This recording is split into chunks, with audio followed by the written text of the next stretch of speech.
আপনাদের খেদমতে আরজ করতে চান আল্লাহ পাক রব্বুল আলামিন বলেন আরাআইতাল্লাযী ইউকাযযিবু বিদ্দীন ফাযালিকাল্লাযী ইয়াদউল ইয়াতীম ওয়ালা ইয়াহুদ্দু আলা তাআমিল মিসকিন। এই শব্দযন্ত্রের আওয়াজ যতদূর যায় সকলকে জানায় আন্তরিক মোবারকবাদ। আপনারা সকলে কেমন আছেন? ভালো রেখেছেন কে? শুকরিয়া আদায় করব কার? কঠিন পরিস্থিতি থেকে উন্মুক্ত ময়দান দান করেছেন কে? এজন্য ভয় করব কাকে? মুসলমান ভালো থাকবে না খারাপ থাকবে? মুসলমান ভালো থাকবে। তবে মুসলমানদের মধ্য থেকেও যদি কোনো জালেম থাকে তারা ভালো থাকতে পারবে না। জোরে বলুন ঠিক কিনা? জালেমকে আল্লাহ তাআলা পৃথিবীতেই শাস্তি দিবে। জোরে বলুন ঠিক কিনা? তার শাস্তির প্রমাণ বিগত দিনেও পেয়েছি। গত 5 আগস্টে যুবক দামাল ছেলেদের অক্লান্ত পরিশ্রম, রক্ত ঝরা এই জমিনকে রক্তে রাঙানোর পরে এই জমিনটাকে আল্লাহ পাক জালেম মুক্ত করেছেন। জোরে বলুন ঠিক কিনা? বর্তমান সময়ে যে প্রেক্ষাপট এখন চলছে সায়েন্টিফিক, আমরা যে বর্তমান অবস্থায় যাইতেছি, বর্তমানের সময় কি একটা থ্রিলারের মতো বর্তমান চলছে, সিরিয়ালের মতো চলছে। আমাদের বাংলাদেশেও একের পরে এক যে উল্টাপাল্টা ঘটনাগুলো ঘটছে, আমরা অনেক সময় সবগুলো দিশেহারা হয়ে যাচ্ছে, তালকানা হয়ে যাচ্ছে। জোরে বলুন ঠিক কিনা? গত 10 তারিখে বগুড়ার দুপচাচিয়ার যে ঘটনাটা, জয়পুর পাড়ার যে ঘটনাটা, সাউদ্দিন আজিজার রহমানের যে ঘটনাটা, প্রশাসন বলেছে, সাংবাদিক ও মিডিয়ায় প্রচার করেছে যে সাউদ্দিন আজিজার তার নিজের মাকে নিজে শ্বাসরোধে মেরে ফেলেছে। এটা যখন প্রচার হয়ে গেল, গোটা বিশ্বব্যাপী এই সাদকে নিয়ে ট্রল করা হলো, তাকে অপরাধী বানানো হলো। অথচ ঘটনার তদন্তে মোড় নিল গতকাল দুপুরের পরে যে ঘটনাটা বের হয়ে গেল, মাকে সন্তান মারে নাই, মাকে অন্য কেউ মেরেছে। জোরে বলুন ঠিক কিনা? আমি প্রশাসনকে বলতে চাই, আমি সাংবাদিক মহলকে বলতে চাই, নিরপরাধ একটা ছেলেকে অপরাধী কেমনে তোমরা বানালা? তোমরা তথ্য সংগ্রহ না করে র্যাবের মতো একটা বড় দায়িত্বে থাকার পরও কেমন করে তোমরা ছেলেটাকে কাঠগড়ার দাঁড় করানোর আগে একটা গুপ্ত ঘরে নিয়ে তাকে টর্চার করে, তাকে চাপ প্রয়োগ করে কিভাবে নিজের মাকে হত্যার তুমি ষড়যন্ত্র করলাম, কিভাবে মাকে হত্যা করার ব্যাপারে তুমি জবানবন্দি নিলাম। বোঝা গেল তোমার শরীরে 5 আগস্টের আগে যেভাবে তুমি মানুষকে মিথ্যা চাপ প্রয়োগ করে, বল প্রয়োগ করে তুমি সাক্ষী নিতাম, জবানবন্দি যেমন করে নিতাম, আল্লামা মামুনুল হকের স্ত্রীকে, তার কথিত যে ছেলেটা আছে, আগের স্ত্রী যে ছেলেটা ছিল, ওই ছেলেকে যেমন তোমরা চাপ প্রয়োগ করে, বল প্রয়োগ করে মিথ্যা সাক্ষী তুমি বানিয়েছিলাম, তেমনি ভাবে সাদকেও তুমি মিথ্যা সাক্ষী বানাইতেছ। তার মানে তোমার রক্ত থেকে, তোমার ব্লাড থেকে, তোমার পেশা থেকে এখনো 5 আগস্টের যে পেশা ছিল, যে নেশা ছিল, যে দায়িত্ব ছিল, ওই দায়িত্ব তুমি এখনো ভুলতে পারো নাই। জোরে বলুন ঠিক কিনা? সব দোষ পুলিশ প্রশাসনকে দিতেছি, অথচ সত্য উদ্ঘাটন কিন্তু পুলিশ প্রশাসনই করল। আসলে কি হলো? ভাড়াটিয়ারা সাদের মাকে পরিকল্পনা করে হত্যা করেছে। জোরে বলুন ঠিক কিনা? কে এখন এই জাতিকে, গোটা জাতির সামনে সাদ বিন আজিজার কলঙ্কিত হয়ে গিয়েছে, এই ছেলেটার কাছে কে ক্ষমা চাবে এখন বলে? আমরা তো বক্তব্য দিয়েছি। আমি ময়মনসিংহে, গাজীপুরে যেদিন ঘটনা ঘটে পরের দিনই আমি আলোচনা করেছি, ভাইরাল একটা পয়েন্টে আলোচনা করে ফেলেছি। এখন আমরা আলোচনা করেছি তো র্যাবের সাক্ষাৎকার, সাংবাদিকদের প্রশ্ন জিজ্ঞাসা, এরপরে যখন ঘটনাটা ভাইরাল হয়ে গেল, এখন তো আমরা আলোচনা করলাম। এখন আমিও আলোচনা করলাম, সাদ বিন আজিজারকে পাইতেছি না। যদি কেউ আমার এই আলোচনাটা সেই পর্যন্ত পুছে যায়, ভাই সাদ তুমি আমার ছোট, তোমার কাছে আমি ক্ষমা চাচ্ছি, আমি তোমাকে না জেনে তোমার ব্যাপারে কথা বলেছি। আল্লাহ যেন তোমাকে হেদায়েতের নূর দান করে, তোমার মায়ের রুহানি তাওয়াজ্জু তোমাকে আরো বেশি দান করে, তুমি বাবার যোগ্য সন্তান, মায়ের যোগ্য সন্তান যেন আল্লাহ তোমাকে কবুল করেন। সকলে বলছি আমিন। আল্লাহ তাআলা বলেন ওয়াইন জাআকুম ফাসিকুন বিনাবাইন ফাতাবায়্যানু। আল্লাহ পাক এই জন্য বলেছেন তোমার কাছে যদি কোনো ফাসিক, যদি কেউ তোমার কাছে কোনো তথ্য সংবাদ নিয়ে আসে, সেই সংবাদটাকে তুমি তালাশ করো, জাস্টিফাই করো, সেটাকে অবজার্ভ করো, এরপরে তুমি এটাকে প্রচার প্রসার করো। আল্লাহ পাক রব্বুল আলামিন বলেন ওয়াইন জাআকুম ফাসিকুন নাবাউন ফাতাবায়্যানু। আল্লাহ পাক বলেন যদি কেউ তোমার কাছে কোনো সংবাদ নিয়ে আসে, যদি কেউ তোমার কাছে কোনো তথ্য নিয়ে আসে, যদি কেউ তোমার কাছে কোনো মেসেজ দেয়, যদি কেউ তোমার কাছে কোনো নিউজ প্রদান করে, আল্লাহ পাক বলেন সেই বয়ানটা, সেই মেসেজটা, সেই নিউজটা, সেই সংবাদটা প্রচার প্রসারের আগে সেটাকে তুমি জাস্টিফাই করো, এটা হলো তোমার কাজ। আজকে ইলেকট্রনিক্স মিডিয়াম, প্রিন্টস মিডিয়াম, সাংবাদিক মহল যারা আছে, শুধুমাত্র সংবাদটা জাস্টিফাই না করে ইচ্ছা মতো যত চ্যানেলগুলো আছে, একটা ছেলেকে, নির্দোষী ছেলেকে দোষী বানানোর জন্য শুধুমাত্র গোটা দেশব্যাপী ভাইরাল হয়ে গেল। আর র‍্যাব দোষীকে বের করার বদলেতে ঘরে আটকায়া ছেলেটাকে টর্চার করিয়া নিজের মাকে হত্যা করার জবানবন্দি তার কাছ থেকে নেয়। তার মানে হলো এখন পর্যন্ত এদের হুঁশ ফিরে আসে নাই। জোরে বলুন ঠিক কিনা? এখনো কিছু জালেমত পেতে আছে আমাদেরকে মাজলুম বানানোর জন্য। জোরে বলুন ঠিক কিনা? জালেমরা যখন যে মুহূর্তে আঘাত হানার চেষ্টা করুক না কেন, মাজলুমরা প্রতিহত করার জন্য সকলে আস্তে আস্তে ঐক্যবদ্ধ হবে। জোরে বলুন ঠিক কিনা? আমরা মাজলুম হয়ে জালিমদের জুলুমের শিকার হতে চাই না। রাজি আছেন আপনারা? আমাদের সকলকে জালিমের বিরুদ্ধে আমাদের সোচ্চার হয়ে প্রতিবাদ করার তৌফিক দান করুন। সকলে বলছে আমিন। রাগ করছেন আপনারা? আজকে চলবে ইনশাআল্লাহ? আজকে ময়দান গরম হবে তো ইনশাআল্লাহ? রাগ করবেন না তো আপনারা? আল্লাহ পাক রব্বুল আলামিন জালেমদের বিরুদ্ধে যতক্ষণ জীবন থাকবে আমাদেরকে এই জালেমদের বিরুদ্ধে প্রতিবাদ, প্রতিরোধ, পরিকল্পনা করার তৌফিক দান করুন। সকলে বলছে আমিন।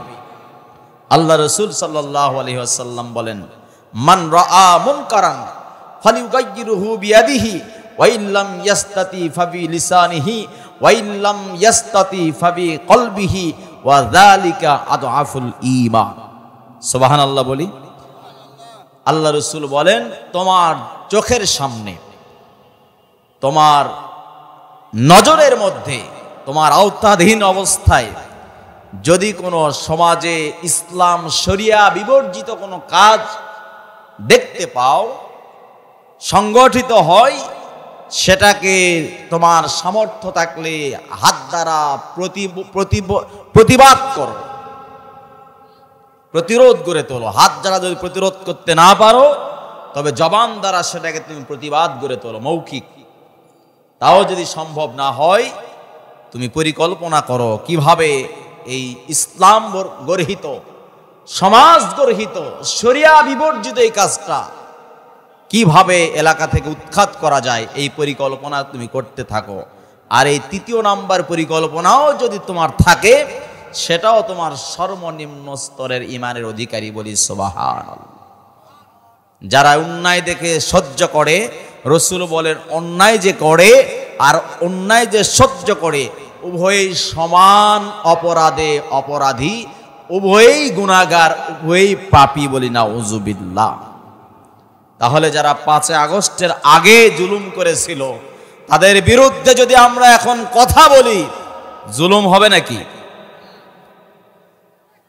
সুতরাং আজকেও যারা জোর জুলুম করে আমরা দেখতেছি, এখনো কিছু করতে চাচ্ছে, আমরা বাংলাদেশের মাটিতে একবার যখন 1971 সালে যুদ্ধ হয়েছে দেখি নাই, শুনেছি। সে দেশে স্বাধীনতা, পাকিস্তান থেকে আমরা স্বাধীনতা পেয়েছি। 2024 সালে যে রক্তপাতের মাধ্যমে দামাল ছেলেদের, ছাত্রদের, স্কুল, কলেজ, ইউনিভার্সিটি, মাদ্রাসা, কওমি, আলিয়া, দিনিয়া শিক্ষা প্রতিষ্ঠানের ছাত্রদের রক্তের বদলে আল্লাহ পাক যে স্বাধীনতা দান করেছেন, যেই স্বাধীনতা আল্লাহ দিয়েছেন, এই স্বাধীনতার উপরে আবারও যদি কেউ হস্তক্ষেপ করতে চায়, বাংলার সকল তাওহীদি মুসলমানেরা রাস্তায় নেমে যাবে। জুড়ে বলুন ঠিক কিনা? সুতরাং গুটি কয়েক নাস্তিক দিয়ে এদেশটার উপরে যদি আবারও কোনো দাবানল চালানোর চেষ্টা করে, এই ফারুকি মানুকি এসব লোকদেরকে দিয়ে চিত্রনাট্যকার যারা, সমকামিতার প্রমোটার যারা, যারা ট্রান্সজেন্ডারের পক্ষে, স্ত্রী থাকা সত্ত্বেও যারা অন্য পুরুষের সাথে অবৈধ লাওয়াতাতে লিপ্ত হয়, সমকামিতার পক্ষে যারা থাকে, আল্লামা আহমদ শফি রহমতুল্লাহ আলাইহির মতো মানুষকে যে তেতুল হুজুর বলে গালি দিতে পারে, অপবাদ, মিথ্যা তহমত দিতে পারে, যে শাপলা চত্বরে হাজারো হাজারো আলেম, তলেব ইলম মারা যাওয়ার পরে ওই রাত্রিরে যে স্ট্যাটাস দিতে পারে শাপলা চত্বর জঞ্জাল মুক্ত হয়েছে, এরকম ট্রান্সজেন্ডারের পক্ষে, সমকামিতার পক্ষে, নাট্যকার, চিত্রকার, এরকম বেয়াদব আলেম ওলামা বিদ্বেষী কখনো উপদেষ্টার পদে থাকতে পারে না। জোরে বলুন ঠিক কিনা? সুতরাং যারা উপদেষ্টা বানানোর জন্য শপথ গ্রহণের নেপথ্যে যারা আছে, সাবধান হন, নইলে আবারও এই উপদেষ্টাদের বিরুদ্ধেও স্লোগান শুরু হবে। তাদেরকেও এই অন্তর্বর্তী থেকে আর অন্তর্বর্তী রাখা যাবে না। প্রয়োজনে আবারও তাদেরকে সরিয়ে যারা ভালো হবে তাদেরকেই বসানোর জন্য বাংলার জনতা ঐক্যবদ্ধ হবে। জোরে বলুন ঠিক কিনা? রাগ করছেন আপনারা? রাগ করছেন? এই জুলুমের জন্য ছেলে ছেলেকে বিবাহ করবে, মেয়ে মেয়েকে বিবাহ করবে, ছেলে মেয়ের সাথে, ছেলে ছেলের সাথে অপকর্ম করবে, মেয়ে মেয়ের সাথে অপকর্ম করবে। এইটা করার জন্য কি বাংলাদেশ স্বাধীন হয়েছে নাকি? এইটার জন্য কি ছেলেরা লাশ জমিনে দিয়ে দিল এই জন্য নাকি? আলেমুল আমাদেরকে গালি দিবে এই জন্য কি দেশ স্বাধীন হলো নাকি? তাহলে সেই লোকগুলোকে আপনার প্রমোট করে সামনে নিয়ে এসে আপনার শপথ বাক্য পাঠ করাচ্ছেন, মানেই এখানে ভূত ঢুকে গিয়েছে। এই ভূতকে যদি না সরান তাওহীদি মুসলমানেরা সহ্য করবে না। জোরে বলুন ঠিক কিনা? রাগ করছেন আপনারা? আল্লাহ পাক যাতে আমাদের এদেশের স্বাধীনতা, সার্বভৌমত্ব রক্ষার জন্য ঈমান, আমল, আমাদের নিজস্ব স্বকীয়তা রক্ষার জন্য আল্লাহ পাক সর্বদা ওলামায়ে কেরামের ছত্র ছায়া থেকে প্রতিটি ইভেন্টে, প্রতিটি প্রোগ্রামে, প্রতিটি সেক্টরে আল্লাহ পাক সামনে অভিমুখে আল্লাহ পাক চলার তৌফিক দান করেন। সকলে বলছি আমিন। আল্লাহ পাকের বান্দারা, আজ পৃথিবীব্যাপী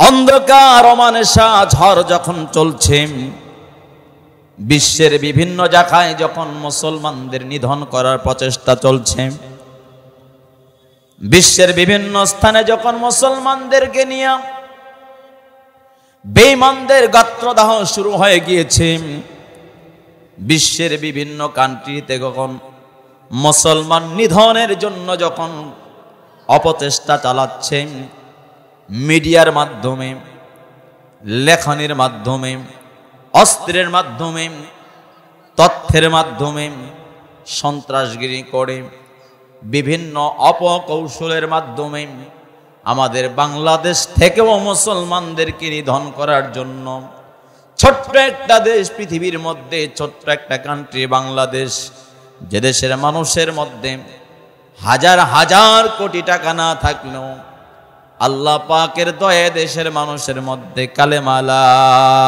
ইলাহা ইল্লাল্লাহু মুহাম্মাদুর রাসূলুল্লাহ আছে, যে কারণে এদেশের মানুষগুলো মসজিদ প্রিয় হয়, এদেশের মানুষগুলো মাদ্রাসা প্রিয় হয়, এদেশের মানুষগুলো হাফেজ আলেম ওলামা প্রিয় হয়, এদেশের মানুষগুলো আল্লাহওয়ালা প্রিয় হয়, এদেশের মানুষগুলো তাসবিহওয়ালা হয়, জিকিরওয়ালা হয়।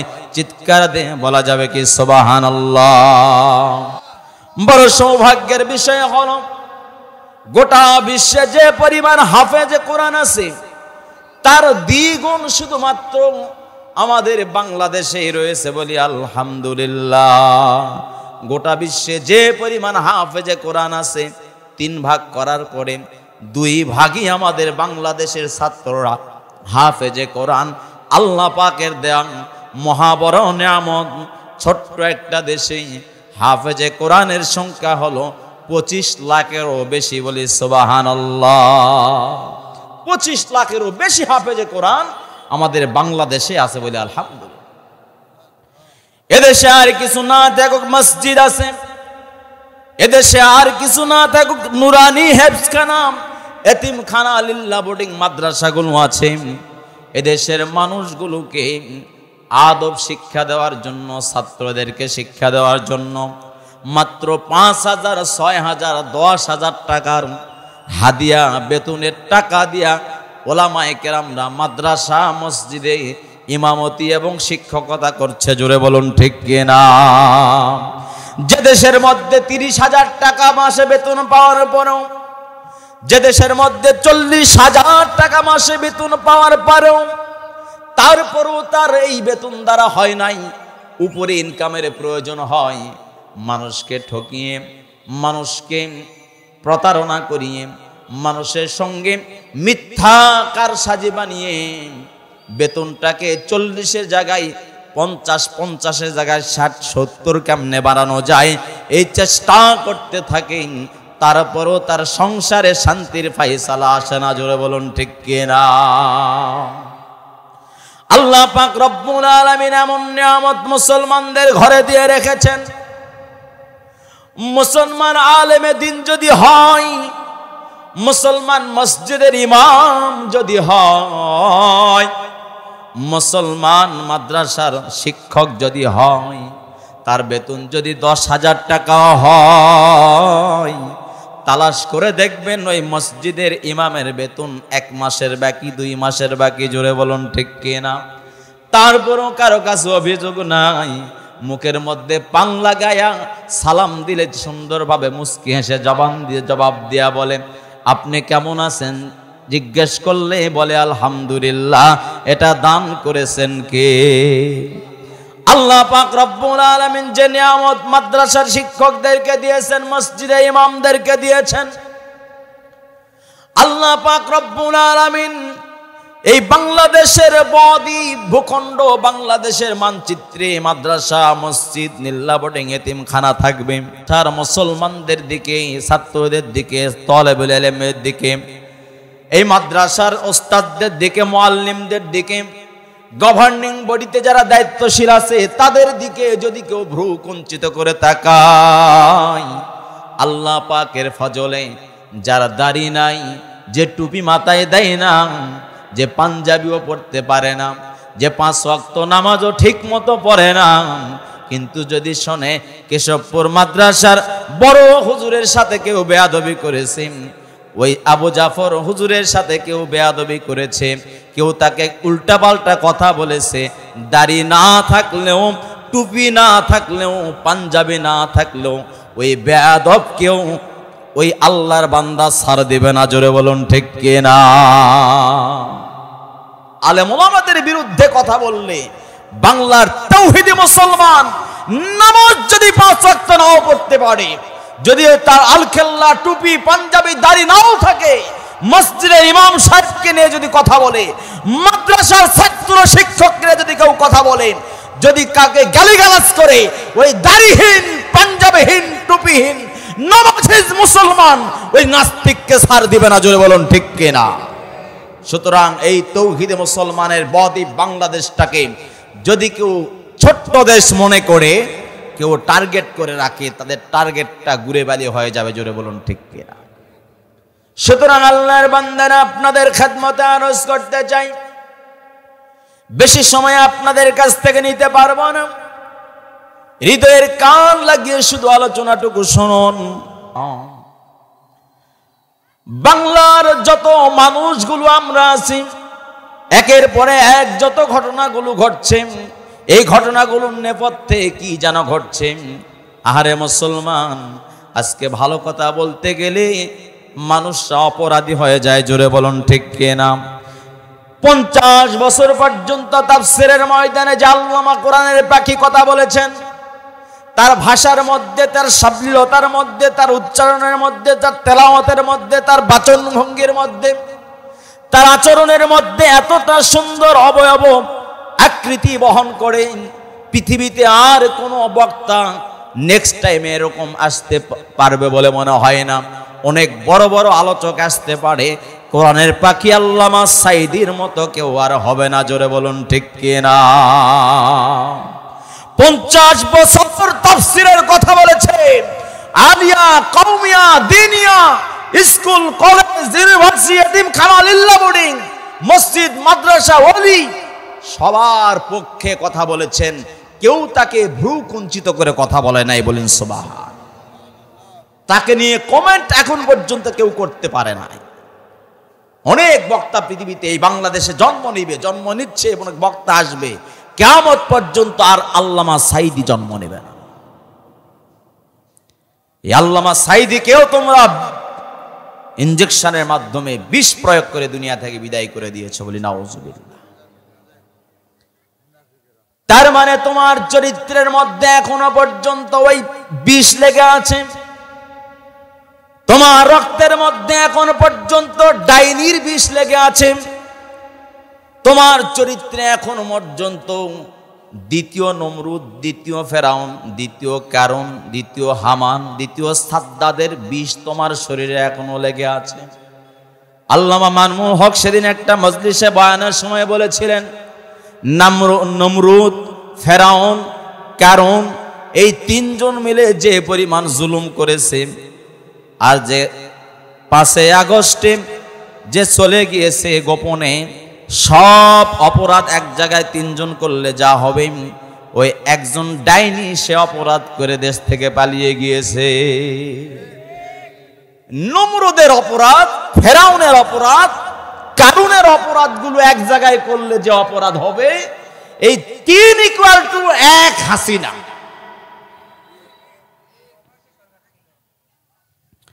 এজন্য আল্লাহর বান্দারা আপনাদেরকে বলছি, আপনাদের সচেতন থাকতে হবে, আপনাদেরকে খেয়াল রাখতে হবে। নমরুদকে তাড়িয়েছি, কারুনকে তাড়িয়েছি, ফেরাউনকে তাড়িয়েছি। আমরা নতুন করে আর কোন নমরুদ, আর কোন ফেরাউন, আর কোন কারুন বা তাদের আবু জাহালের উত্তরসূরি দেখতে চায় না। জোরে বলুন ঠিক কিনা?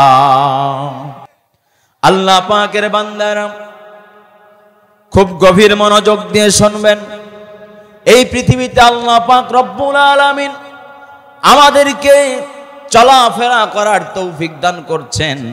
আমরা কি কিয়ামত পর্যন্ত থাকবো নাকি? কিয়ামত পর্যন্ত থাকবো নাকি? কিয়ামত পর্যন্ত কেউ থাকতে পারবো না। দুনিয়া থেকে আমাদেরকে বিদায় হয়ে যেতে হবে। আমাদের বাবা ছিল, চলে গেছে। আমাদের দাদা ছিল, চলে গেছে। আমাদের দাদার বাবা ছিল, চলে গিয়েছে। দাদার দাদা ছিল, চলে গিয়েছে। এখানে আমরা অনেকেই পারবো না আমার দাদার দাদার কবরটা কোথায় আছে দেখাইতে পারবো না। জোরে বলুন ঠিক কিনা? আপনার দাদার দাদার কবরটা আপনি যদি দেখাইতে না পারেন, মনে রাখবেন আপনার নাতির নাতিও আপনার কবরটাও চিনতে পারবে না। জোরে বলুন ঠিক কিনা? আজ দুনিয়াতে বেঁচে আছি, আগামী কাল থাকবো না।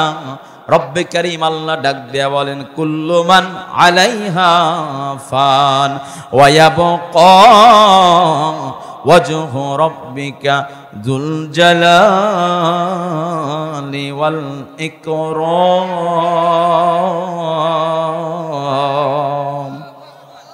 আল্লাহ পাক রব্বুল আলামিন বলেন, যত প্রাণী আছেন, যত জান আছে, সবাই দুনিয়া থেকে বিদায় হয়ে যাবে। শুধুমাত্র আল্লাহ পাকের অস্তিত্বই ঠিক থাকবে। বলে সুবহানাল্লাহ। আল্লাহ পাক বলেন, কুল্লু নাফসিন যায়িকাতুল মাউত। জান আছে যার, মৌত আছে তার। পৃথিবীতে এখন আসো, দুদিন পরে আর পৃথিবীতে থাকতে পারবা না। পৃথিবী থেকে আলমে বারজাখে যখন যাবা, যখন আখিরাতের মঞ্জিলে যখন তুমি যাবা, আল কবর মঞ্জিলুল উলা মিন আলমিল বারজাখ। রাসূল বলেন কবর হলো আলমে বারজাখের প্রথম মঞ্জিল। এই মঞ্জিলে যেদিন যাবা, সেই দিন তোমার পাশে আর কেউ থাকবে না, তোমার কাছে আর কেউ থাকবে না, তোমার নিকটে আর কেউ থাকবে না। জোরে বলুন ঠিক কিনা? রাসূল সাল্লাল্লাহু আলাইহি ওয়াসাল্লাম বলেন মানুষের আমল হলো, মানুষের সাথী হলো তিনটা। এক নাম্বার সাথী হলো তার সম্পদ, আর এক দুই নাম্বার সাথী হলো তার আহাল, তার পরিবার।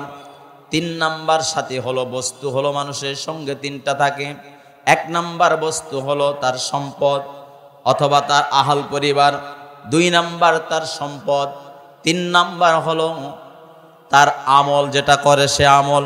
রাসূল বলেন এই তিনটা বস্তুর মধ্য থেকে দুইটা বস্তু তার কবর পর্যন্ত যাবে, আর তিন নাম্বার বস্তুটা তার সাথেই থাকবে, বাকি দুইটা বস্তু কবর থেকে ফিরে আসবে। পরিবারের সন্তান সন্ততি যদি থাকে, পরিবারের স্ত্রী যদি থাকে, পরিবারের মা বাবা যদি বেঁচে থাকে, পরিবারের স্বজন যদি বেঁচে থাকে, ভাই বোন যদি বেঁচে থাকে, রাসূল বলেন কবর পর্যন্ত যাবে, কবরের পরে আর তারা কেউ থাকবে না। দাফন শেষে কবর থেকে উঠে আসবে। জোরে বলুন ঠিক কিনা? রাসূল বলেন তার সম্পদ মারা যাওয়ার সাথে সাথে কোনো সম্পদের সে ভাগ পাবে না। রাসূল বলেন সব সম্পদগুলো দুনিয়াতেই থেকে যাবে।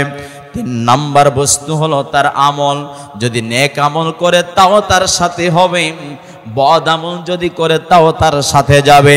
নেক আমলের কারণে কিয়ামতের ময়দান পর্যন্ত 40,000 বছর পর্যন্ত কবরের জমিনে যখন শুয়ে থাকবে, এই নেক আমল তার সাথে হওয়ার কারণে আল্লাহ পাক তার কবরে জান্নাতের নিয়ামত দিয়ে দিবেন। বলি সুবহানাল্লাহ। রাসূল বলেন তোমাদের প্রত্যেকটা মানুষের আমল হলো তিনটা, এর বাইরে কোনো আমল নাই। কয়টা আমল? তিনটা আমল। আর তিনটাই তোমার নিজস্ব সম্পদ, তিনটা তোমার নিজের বস্তু, আর তিনটা তোমার নিজস্ব সম্পদ। তিনটা নিজের বস্তু কি কি বললাম? বস্তু তিনটা হলো, একটা আহলিয়া পরিবার পরিজন, দুই নাম্বার সম্পদ, তিন নাম্বার হলো নিজের নেক আমল। তো সম্পদও থাকবে না, যাবে না, পরিবারও যাবে না, যাবে কে? নেক। আর রাসূল বলেন তোমার নিজস্ব বলতে যেটা বোঝায় সেটা হলো তিনটা। কয়টা? তিনটা জিনিস। এক নাম্বার রাসূল বলেন মা আকালা ফাআফনাহু, যেটা তুমি খেয়ে ফেলেছো এটাই তোমার নিজের। ওয়ামা আলবাসা ফাআবতাহু, ওয়ামা আলবাসা ফাআলবাহু, আর যেটা তুমি পরিধান করে পুরাতন করে ফেলেছো, জীর্ণ শীর্ণ করে ফেলেছো, এটাই তোমার। আর যেটা তুমি আল্লাহ রাস্তায় দান করেছো, ব্যয় করেছো, দান করে দিয়েছো, এটাই তোমার। এ ব্যতীত আর তোমার নিজের কোনো আমল নাই, নিজের কোনো বস্তু নাই। ঠিক না বা ঠিক? যেটা খেয়ে ফেলেছি ওটাই আমার, যেটা পরিধান করে ফেলেছি, নতুন একটা কাপড় কিনে রেখেছি এখনো ব্যবহার করি নাই।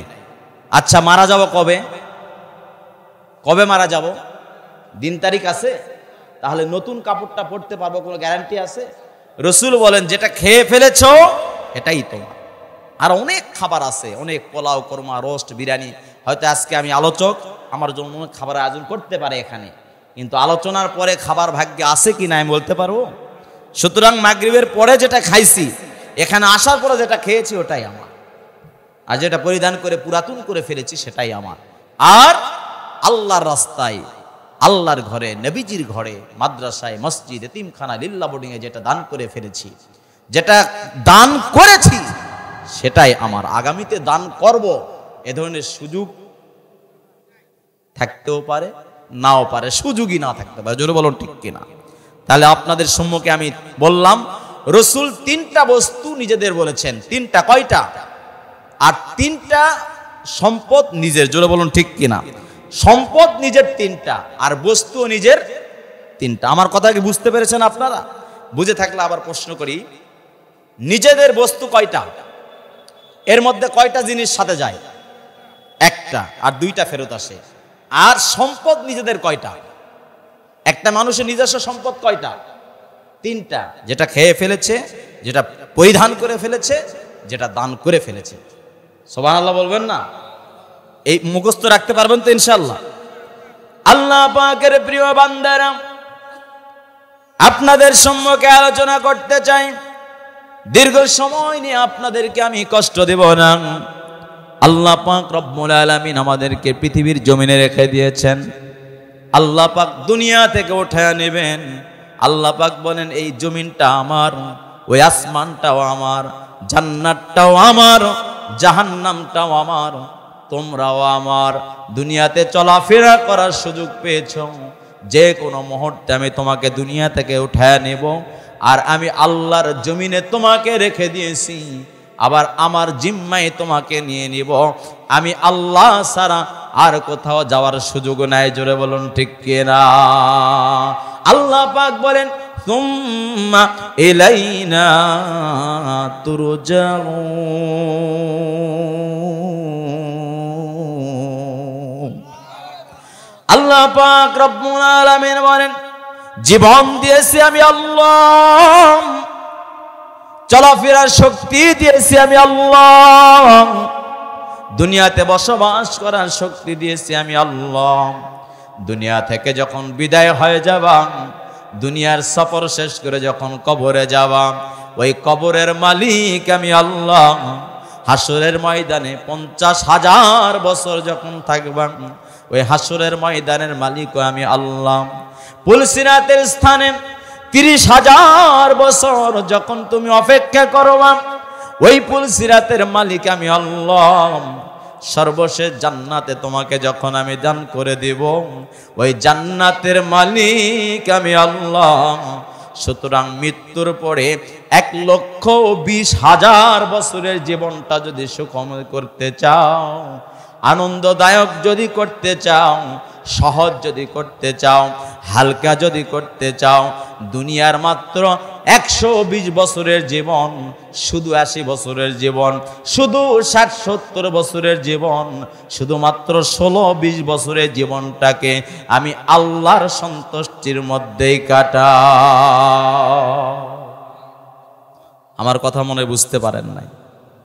আল্লাহ বলেন 1,20,000 বছরের জীবন, ওই জীবনটাকে যদি সুখময় করতে চাও, এরপরে বিনা হিসেবে যদি আমার রবের পক্ষ থেকে জান্নাত পাইতে চাও, দুনিয়ার মাত্র 120 বছরের জীবন, শুধুমাত্র 100 বছরের জীবন, শুধুমাত্র 80 বছরের জীবন, শুধুমাত্র 60 বছর, 70 বছর, 40 বছরের জীবন, এই জীবনটাকে আমি আল্লাহর সন্তুষ্টির মধ্যে কাটাও। আমি আল্লাহ দেখতে চাই আল্লাযী খালাকাল মাউতা ওয়াল হায়াতা লিয়াবলুয়াকুম আইয়ুকুম আহসানু আমালা। আমি রব দেখতে চাই দুনিয়াতে তোমরা যারা জীবিত আছো, এই জীবিত থাকা অবস্থায় কারা কারা নেক আমল করতে চাও, আমি আল্লাহ তোমাদের পরীক্ষা করতে চাই, দেখতে চাই এখন আমরা কারা কারা চাই দুনিয়াতে নেক আমল করে জীবন কাটাবো। হাতটা জাগা, লিল্লাহে তাকবীর, লিল্লাহে তাকবীর। আল্লাহ তুমি কবুল করে নাও। সকলে বলছে আমিন। রাগ করলেন?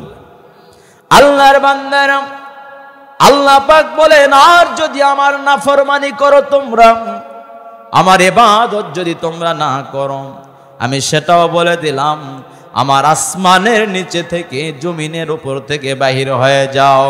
ইয়া মাশারাল জিন্নি ওয়াল ইনস ইন ইসতাতাতুম আন তানফুযু মিন আকতারিস সামাওয়াতি ওয়াল আরদি ফানফুযু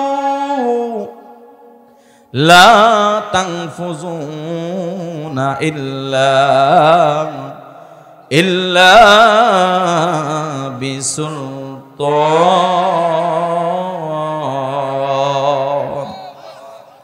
আল্লাহ পাক বলেন, আমি যে হুকুমগুলো দিয়েছি এই হুকুমগুলো তুই নাফরমানি করিও না।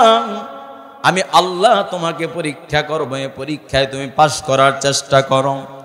আমি আল্লাহ ওয়াদা করলাম, ইন্নাল্লাযীনা আমানু ওয়া আমিলুস সালিহাতি লাহুম জান্নাতুন তাজরি মিন তাহতিহাল আনহার। আমি আল্লাহ ওয়াদা করলাম, নেক আমলের পরীক্ষায় যারা তোমরা সফল হতে পারবা, যারা চেষ্টা করবা, আমি আল্লাহ তোমাদেরকে আমি রবের পক্ষ থেকে জান্নাতের নিয়ামত দান করব। চিৎকার দিয়ে বলা যাবে কি সুবহানাল্লাহ।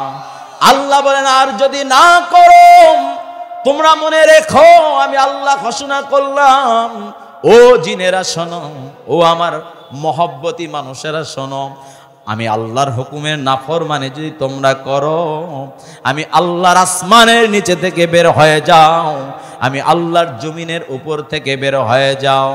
বলেন তো আসমানের মালিককে? মালিককে? আসমান ও জমিনের মধ্যে ছাড়া যদি কোথাও যায় সেটা হলো কবর। এই কবরের মালিককে?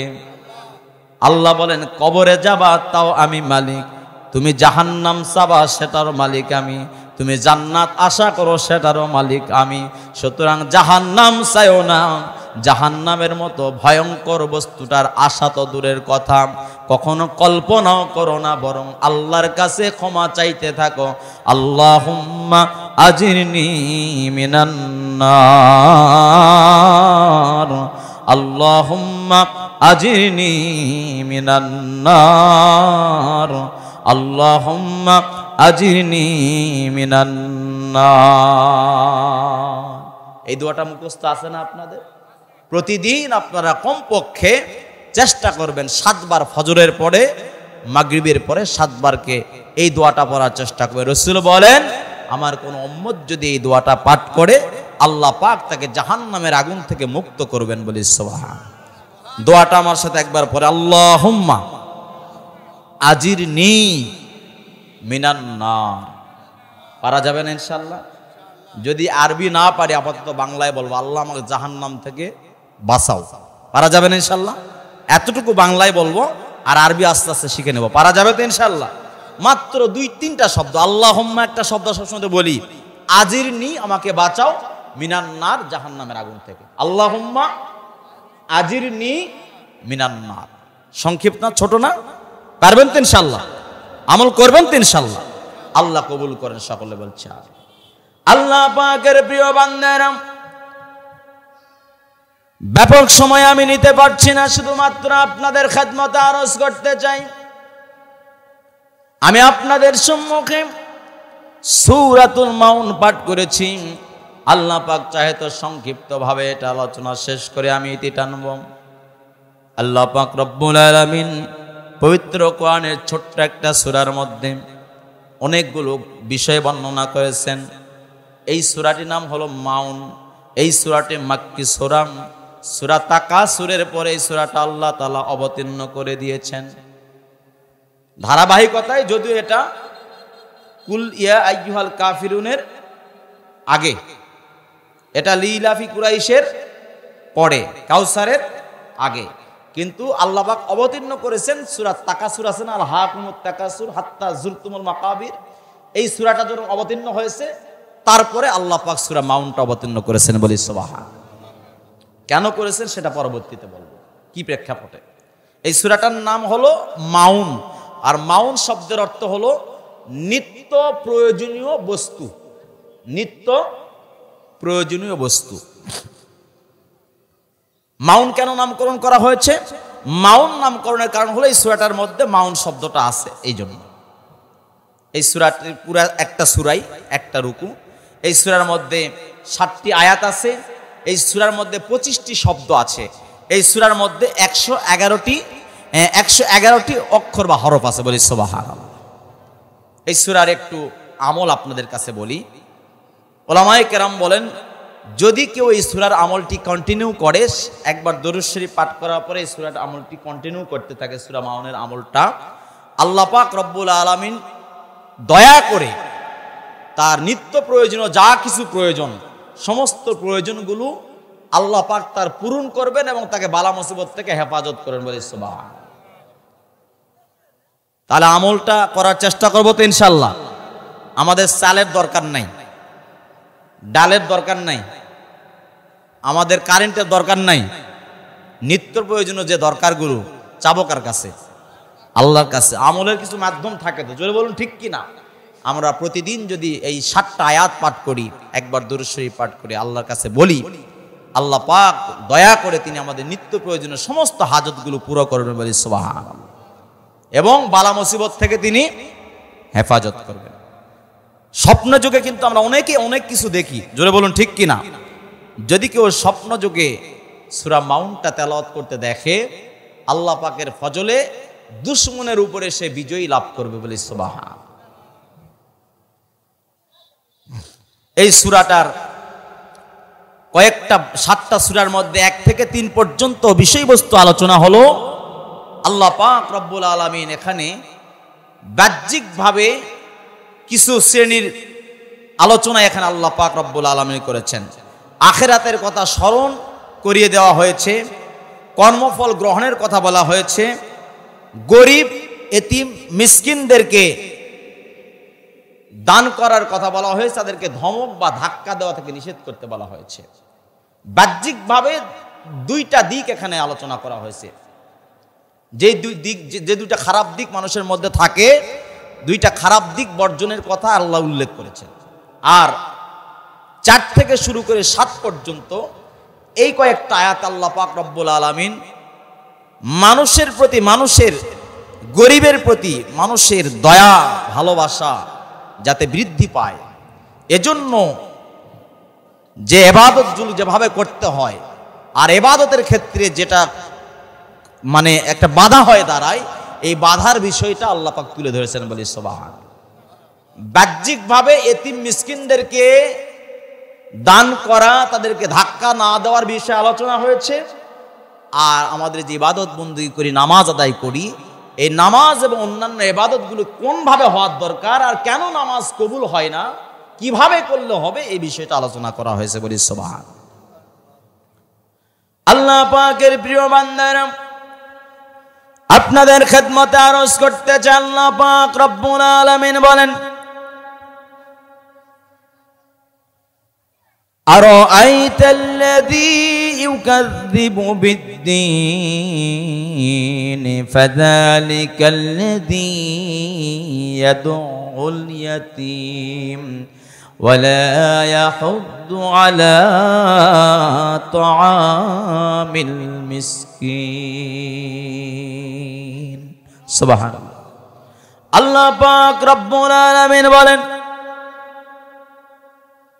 হে রাসূল আপনি কি দেখেন নাই, আরাআইতাল্লাযী ইউকাযযিবু বিদ্দীন, আপনি কি ওই মানুষটাকে দেখেন নাই, ওই লোকটাকে কি দেখেন নাই, যেই লোকটা কিয়ামতের দিবসকে অস্বীকার করে, মিথ্যা প্রতিপন্ন করে। আরাআইতা আই আ'লাম, আপনি কি জানেন না?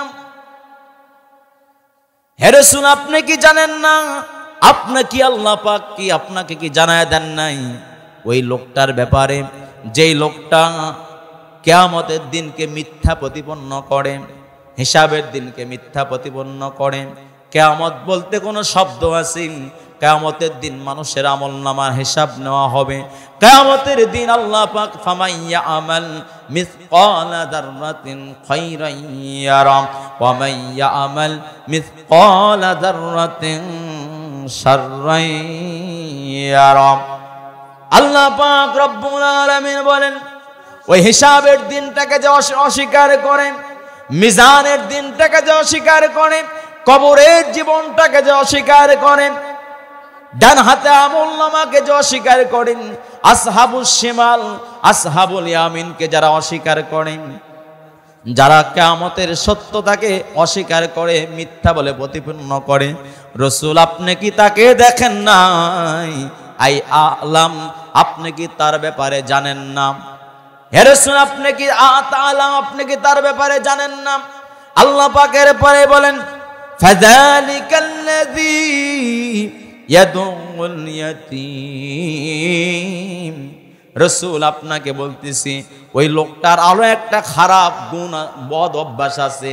সেই বদ অভ্যাস হলো ফাযালিকাল্লাযী ইয়াদুল ইয়াতীম।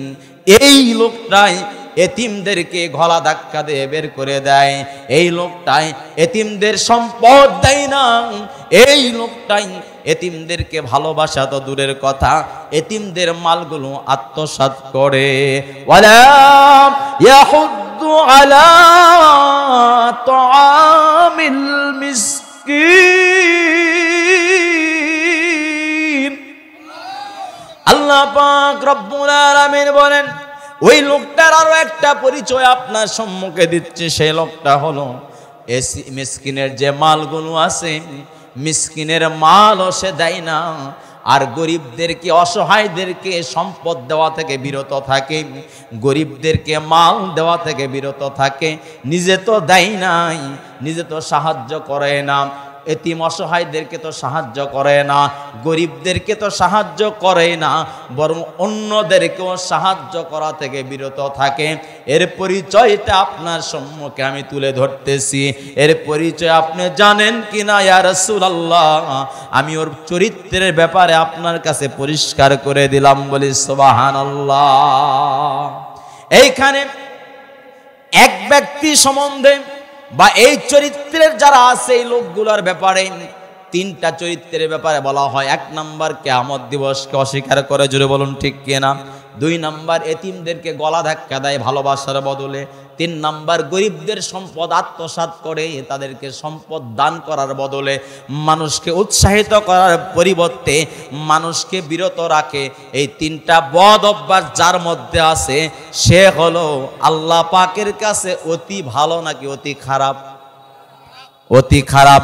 আল্লাহ বলেন ফাওয়াইলুন, এর জন্যই খারাপ কিছু আছে। দুঃসংবাদ হলো এর জন্য, ওর জন্য খারাপ সংবাদ, ওর জন্য হলো দুঃসংবাদ, ওর জন্য হলো আযাব, ওর জন্য হলো শাস্তি, ওর জন্য হলো দুর্দশা, ওর জন্য হলো যন্ত্রণা, ওর জন্য হলো প্যানিশমেন্ট, ওর জন্য হলো রিমান্ড, ওর জন্যই হলো আসামি। জুড়ে বলুন নাউজুবিল্লাহ। এই তিনটা বদ অভ্যাস যার মধ্যে আছে ওর জন্য এই আযাবটা অপেক্ষা করছে।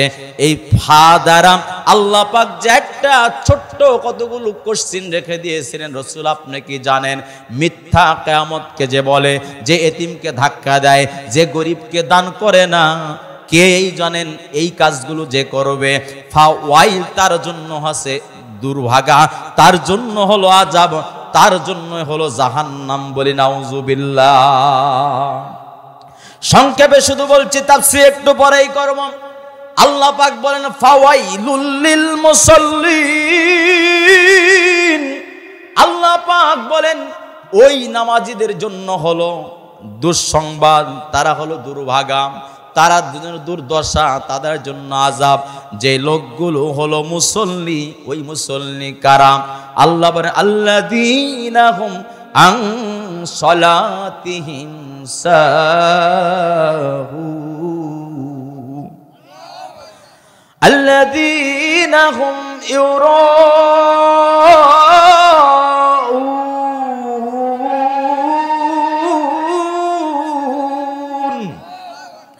আল্লাহ পাক বলেন দুর্ভাগা ওই সব নামাজি, হতভাগ্য ওই সব নামাজি, আযাব হলো ওই সব নামাজিদের জন্য যারা নামাজের ব্যাপারে সাহুন আইগা ফেলুন, যারা নামাজ আদায় করে উদাসীনতার সাথে, নামাজের ব্যাপারে যারা কার্পণ্যতা করে, নামাজের ব্যাপারে যারা ঠিকমতো খবর রাখে না, নামাজকে যারা উদাসীনতার সাথে হক সহকারে নামাজ আদায় করে না, এদের জন্য হলো ওয়াইল, এদের জন্য জাহান্নাম, এদের জন্য দুর্ভাগা, এদের জন্য হলো শাস্তি। বলি নাউজুবিল্লাহ।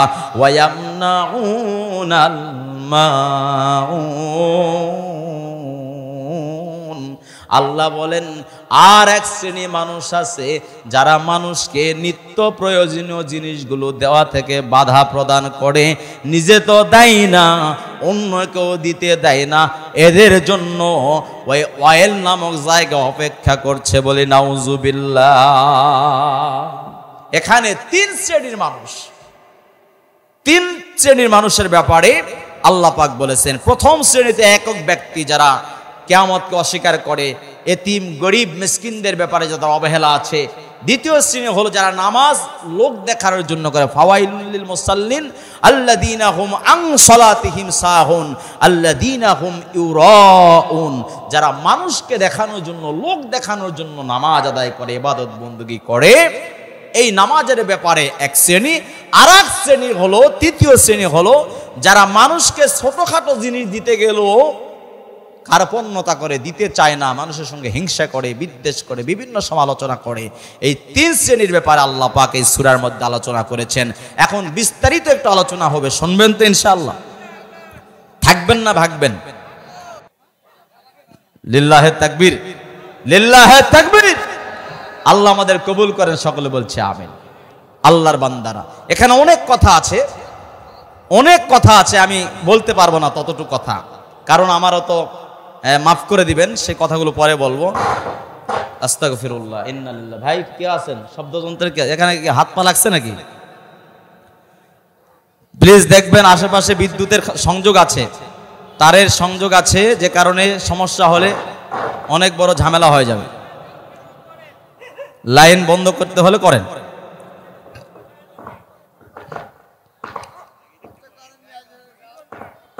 আলহামদুলিল্লাহ। প্রিয় বান্দারা, আল্লাহ পাক রব্বুল আলামিন ঘোষণা করেন, আরাআইতাল্লাযী ইউকাযযিবু বিদ্দীন ফাযালিকাল্লাযী ইয়াদউল ইয়াতীম ওয়ালা ইয়াহুদ্দু আলা তাআমিল মিসকিন। বলি সুবহানাল্লাহ।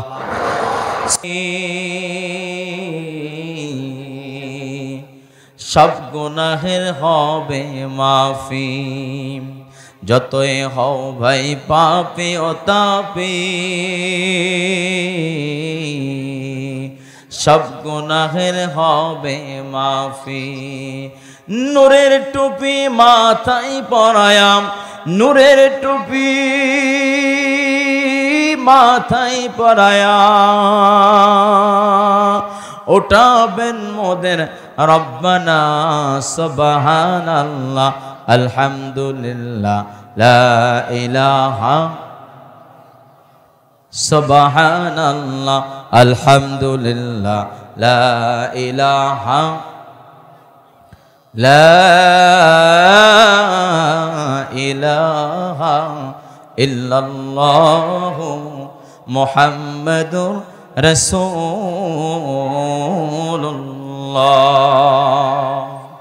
সাল্লাল্লাহু আলাইহি ওয়াসাল্লাম। আল্লাহ পাক রব্বুল আলামিন এই সূরাটি অবতীর্ণ করেছেন। মুহাদ্দিসিনের মধ্যে এবং মুফাসসিরের মধ্যে অনেক কথা আছে। হযরতে মুকাতিল রহমাতুল্লাহ আলাইহি বলেন, এই সূরাটি অবতীর্ণ হয়েছে মক্কায়, কিন্তু এই সূরাটি অবতীর্ণ হয়েছে ওই ব্যক্তিটির ব্যাপারে যে নাকি রাসূলুল্লাহ সাল্লাল্লাহু আলাইহি ওয়াসাল্লামের সময়ে কিছু এতিম, কিছু মিসকিনদের সম্পদ আত্মসাৎ করত। হযরতে জুরাইজ রহমাতুল্লাহ আলাইহি বলেন, আস ইবনে ওয়াইল সাহামী নামে এক লোক ছিল, যে এতিমদের সম্পদ বলতো, বাবা তোমার সম্পদ আমি একটু বড় সড়ো করে বেশি টেশি করে তোমাকে দিব, এই বলে এতিমদের ছোট থাকা অবস্থায় তাদের গার্ডিয়ানকে ধরে তাদেরকে লালন পালনের কথা বলে এই সম্পদগুলো নিয়ে এতিমদেরকে আর দিত না, গলা ধাক্কা দিয়ে এতিমগুলোকে ঘর থেকে বের করে দিত, বলি নাউজুবিল্লাহ। পরবর্তীতে যখন বড় হয়ে সন্তানটা সম্পদ দাবি করত, তাকে লোক লাগিয়ে মিথ্যা প্ররোচনা করে, মিথ্যা অপবাদ দিয়া তার সম্পদ কুক্ষিগত করত, আর এতিমদেরকে ভৎসনা দিয়া এলাকা থেকে বিতাড়িত করতে বলে নাউজুবিল্লাহ। মুকাতিল রহমতুল্লাহ আলাইহি বলেন, এই আস ইবনে ওয়াইল সাহামীর ব্যাপারে আল্লাহ পাক তাকে সতর্ক করার জন্য, ওই শ্রেণী যারা আছে তাদেরকে সতর্ক করার জন্য আল্লাহ পাক এই সূরা মাউন আল্লাহ পাক অবতীর্ণ করেছেন, বলি সুবহানাল্লাহ। হযরত সুদ্দী রহমতুল্লাহ আলাইহি এবং ইবনে কাইসান রহমতুল্লাহ আলাইহি বলেন, এই সূরাটি আল্লাহ তাআলা অবতীর্ণ করেছেন। আবু জাহেলের স্বভাব ছিল ও এতিমদের মাল ভক্ষণ করত, এই এতিমদের মাল আটকায় রাখতো, এতিমরা যখন সম্পদ চাইতো গলা ধাক্কা দিয়ে বের করে দিত। আর এর বিচার আবার রসুলের কাছে আসতো, আর রসুল তাকে যখন কিছু বলতেন তখন রসুলকে আর উল্টা কথা শোনায় দিত। এই জন্য আল্লাহ পাক তাকে শায়েস্ত করার জন্য আল্লাহ পাক এই সূরাটা অবতীর্ণ করেছেন, বলে সুবহানাল্লাহ। আর আব্দুল্লাহ ইবনে আব্বাস রাদিয়াল্লাহু তাআলা আনহুমা বলেন, আল্লাহ পাক রব্বুল আলামিন এই সূরাটা অবতীর্ণ করেছেন মক্কার প্রথম দিকে মুনাফিকদেরকে, মুনাফিকরা নামাজ আদায় করত, আবার গিয়ে কাফিরদের সাথে একত্রিত হতো। ওয়াইযা লাকুল লাযীনা আমানু ক্বালু আমান্না ওয়াইযা খালাউ ইলা শায়াতিনিহিম। আল্লাহ পাক রব্বুল আলামিন বলেন, মুনাফিকরা যখন মুসলমানদের সাথে মিলিত হতো তখন বলতো আমরা তোমাদের সাথে আছি, আমরা ঈমান গ্রহণ করেছি। আর যখন শয়তানের সাথে মিলিত হতো, কাফেরদের সাথে যখন মিলিত হতো, তখন তাদেরকে গিয়ে বলতো আমরা তো তাদের সাথে শুধুমাত্র আড্ডা দেওয়ার জন্য গিয়েছিলাম, তথ্য সংগ্রহের জন্য গিয়েছিলাম, আমরা তাদের পক্ষে নাই, সব সময় তোমাদের পক্ষে ছিলাম, আছি। হযরত আব্দুল্লাহ ইবনে আব্বাস রাদিয়াল্লাহু তাআলা আনহুমা বলেন, এদের ব্যাপারে আল্লাহ পাক সাবধান করার জন্য, ভালোভাবে নামাজ আদায়ের জন্য আল্লাহ পাক এই সূরাটি অবতীর্ণ করেছেন, বলে সুবহানাল্লাহ। সবাবে নজুল মানে শানে নজুল আপনাদের সম্মুখে বলতে চাই, বর্ণিত আছে আবু জাহেল মক্কাতুল মুকাররমায় যেমন সম্মানিত লোক ছিল, তেমনি কলঙ্কিত লোক ছিল। এই আবু জাহেল তার পাওয়ার অনেক ছিল, আবু সুফিয়ানেরও পাওয়ার অনেক ছিল। আবু সুফিয়ান অনেক কথা আছে, আবু সুফিয়ান প্রতি সপ্তাহে বা মাসে এক একটা অনেক বড় বড় উট জবাই করত, অনেকগুলো ছাগল জবাই দিত, ভেড়া জবাই দিত। এই জবাই দেওয়ার পর এলাকার অনেক মানুষজনকে দাওয়াত করে করে খাওয়াইতো। যখন এতিম কেউ যাইতো, যখন মিসকিন গরিব শ্রেণী কেউ যাইতো, তাদেরকে গলা ধাক্কা দিয়ে বের করে দিত, তাদেরকে খাবার দিত না। আবু সুফিয়ানকে সাবধান করার জন্য আল্লাহ পাক রব্বুল আলামিন, সেই সময় আবু সুফিয়ান ঈমান এখনো আনেন নাই, আল্লাহ পাক ওই আবু সুফিয়ানকে সাবধান করার জন্য, এতিমদেরকে ধাক্কা দেওয়া থেকে বিরত থাকার জন্য, মিসকিনদেরকে দান করা থেকে বিরত থাকা থেকে দূরে থাকার জন্য আল্লাহ পাক এই সূরাটি নাজিল করেছেন, বলে সুবহানাল্লাহ। আবু জাহেল মক্কাতুল মুকাররমায় এক রোগীর কাছে মাঝে মাঝেই যাইতো, প্রায় প্রতিদিনই যাইতো। যাওয়ার পরে রোগীটা অনেক বড় লোক মানুষ ছিল, এই রোগীটির দুইটা সন্তান ছিল।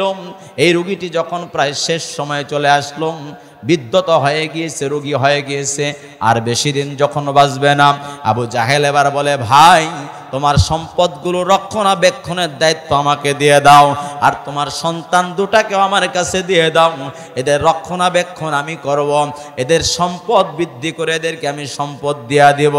এবার বাবা বলেন, ঠিক আছে নেতাজি, আপনি যখন দায়িত্ব নিয়েছেন আমার কোনো আর পেরেশানি নাই, এখন আমার সম্পদ আপনাকে দিলাম, সত্য হলো আমার সন্তানকে আপনি সম্পদ দিয়া দিবেন, আর আমার সন্তানদেরকে আপনি মানুষ করবেন, তাদের দায়িত্ব আপনি নেবেন, আপনি তাদের সাথে কখনো খারাপ আচরণ করবেন না। মিস্টার আবু জাহেল বলে, ওকে ডান, তোমার কথা আমি রাজি হয়ে গেলাম। কিছুদিন পরে রোগী মারা গেল। এখন ছেলেপেলেদের সম্পদ, রোগীর সব সম্পদ নিয়ে নিয়েছে। এখন ছেলেপেলে বলে যে, চাচা আস্তে আস্তে যখন কিছু চাই, বলে না, কাজ কর, এই ভেড়া উট দুম্বা যা আছে খামার টামার এই সব জায়গায় কাজ করাইতো, কিন্তু আর ঠিক মতো খাইতেও দিত না, কাপড় চুপড়ে দিত না। এমনকি এমনকি ওই আবু জাহেল ওই ছেলে দুটাকে, এতিম ছেলে দুটাকে বিনা কাপড়ে ঘর থেকে বের করে দিয়েছে। পরনে কাপড় ছিল, কাপড় দুটা খুলে নিয়েছে। এবার ছেলে দুটা যখন আস্তে আস্তে বড় হয়ে যায়, আবু জাহেল তাদের সম্পদ দিয়া নিজে পাহাড় পরিমাণ সম্পদের যখন মালিক হয়ে গেল, ছেলে দুটা যখন একটু বড় হওয়ার পরে তাদের বাবার সম্পদের ভাগিদার হওয়ার জন্য যখন আবু জাহেলের কাছে চলে আসে, আবু জাহেলের কাছে এসে যখন বলে আমাদের সম্পদ আমাদেরকে ফেরত দাও, এবার আবু জাহেল ধমক দিয়া লোকবল নিয়ে সম্পদ না দেয়া তাদেরকে এলাকা থেকে বিতাড়িত করে দেয়, ঘর থেকে বাহির করিয়া দেয়। বলি নাউজুবিল্লাহ। যেমনি ভাবে বিগত 15টা বছরের মধ্যে 10টা বছর পর্যন্ত 5 বিবির এমন কিছু গ্রাম আছেন, এলাকার বিএনপি হোক জামাত হোক অন্য কোন দল করার কারণে ওই বর্মিয়াদের অত্যাচারে ঘরে মানুষ ঘুমাইতে পারে নাই। জোরে বলুন ঠিক কিনা? টিপসই দিয়া বলেছে সম্পদ আমাকে লিখে দিয়ে যা, তো এই সম্পদের মালিক তুই নয়। জোরে বলুন ঠিক কিনা? বলছে জীবন যদি বাঁচাইতে চাস এলাকা থেকে চলে যা, এই সম্পদ কোনোদিন আর দাবি করতে পারবে না। জোরে বলুন ঠিক কিনা? তাহলে ওই আবু জাহেলের রক্ত, ওই আবু জাহেলের চরিত্র মানুষ এখন পর্যন্ত আছে না নাই? আমরা 6 আগস্টে 5 আগস্টের মাধ্যমে তাদেরকে আমরা তাড়িয়ে দিয়েছি, কিন্তু তাদের পেতাত্তারা এখনো ঘোরাফেরা করছে। জোরে বলুন ঠিক কিনা?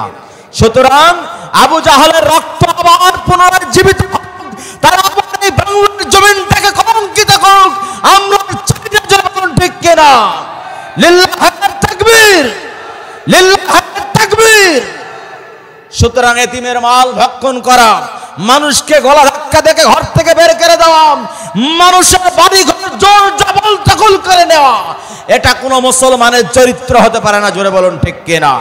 এটা কার চরিত্র? এটা আবু জাহেলের চরিত্র। কার চরিত্র? আবু জাহেলের চরিত্র। আমরা আবু বকরের চরিত্র নেব ইনশাআল্লাহ। কার চরিত্র নেব? আবু বকরের চরিত্র। রাজি আছেন তো ইনশাআল্লাহ? আল্লাহ পাকের প্রিয় বান্দারা, এতিম দুটা নিরুপায় হওয়ার পরে রাসূলের কাছে গিয়ে বিচার দেয়, ইয়া রাসূলুল্লাহ আমাদের সম্পদ আমাকে দেয় নাই, আমাদের গলা ধাক্কা দিয়ে বের করে দিয়েছে। রাসূল যখন তার কাছে বলে, এই আপনি কেন এতিমদের সম্পদ দেন নাই? আপনি কেন তাদেরকে গলা ধাক্কা দিয়ে বের করে দিয়েছেন? তাদেরকে সম্পদ দিয়ে দেন। এবার বলে ব্যাপারটা আমার, তোমার এখানে মাতবরি নাই, তুমি চলে যাও।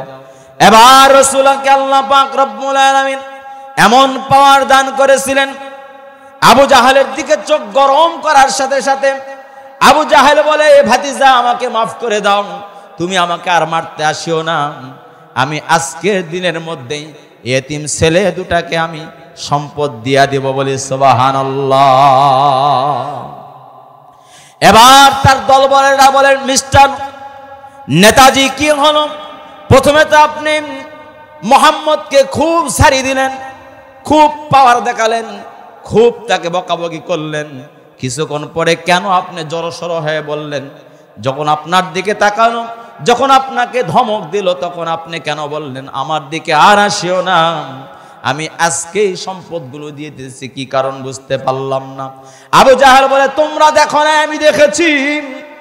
যখন আমি বললাম তোমার মাতবরি আমি দেখতে চাই না, আমি আমার ওই মোহাম্মদের দিকে তাকায় দেখলাম, মোহাম্মদ যখন আমাকে ধমক দিয়ে বলে, এই এরকে সম্পদ দিয়ে দাও, আমি যখন কথা বললাম তখন দেখলাম মোহাম্মদের চোখ থেকে যেন সীসা তীর বের হয়ে আসতেছে, আর মোহাম্মদের দুপাশ থেকে হাজার হাজার সৈন্য, আসমান জমিন পরিমাণ যেন, নিচে মাথা ও নিচে পা উপরে মাথা, এরকম কে যেন বল্লম নিয়া, তীর নিয়া, ফর্সা নেয়া, অনেক কিছু অস্ত্র শস্ত্র নিয়ে আমাকে হত্যার জন্য আসতেছে, আর কে যেন পিছন দিক থেকে আমার গলাটা চেপে ধরেছে।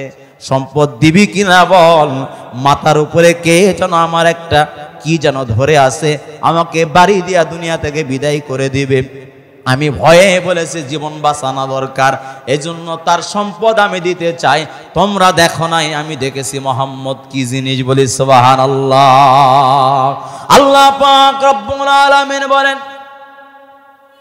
ওই আবু জাহেল মার্কা লোক যারা আছে, কিয়ামতের দিনকে অস্বীকার যখন তারা করে, আল্লাহর রাসূল আপনি খেয়াল করে দেখুন, কিয়ামতের দিনকে আবু জাহেলের মতো লোকের অস্বীকার করে, ওয়ালা ইয়াহুদ্দু আলা তাআমিল মিসকিন আরাআইতাল্লাযী ইউকাযযিবু বিদ্দীন ফাযালিকাল্লাযী ইয়াদউল ইয়াতীম ওয়ালা ইয়াহুদ্দু আলা তাআমিল মিসকিন।